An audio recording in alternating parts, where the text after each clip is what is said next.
I am the Tofu Golem. Please enjoy the video. You start by opening Gimp and loading your image. Make sure single window mode is on for focus. Once loaded, inspect resolution and color profile so edits remain consistent across outputs.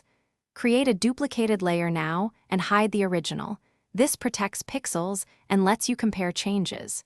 Use the zoom and navigator to frame the detail you will edit first. Don't waste time. Begin with global fixes like white balance, then tackle localized corrections with masks and brushes as your next step. Next, you refine tones and remove defects. Start with curves and levels to set contrast and expose detail. Adjust red, green, blue channels to fix color casts. Once done, add a layer mask to each adjustment and paint with soft black or white to reveal or hide changes. This keeps edits non-destructive. For spots and seams, use the heal tool first, then clone for stubborn areas. Sample from nearby pixels and vary brush hardness. Make sure to work at 100% to judge accuracy.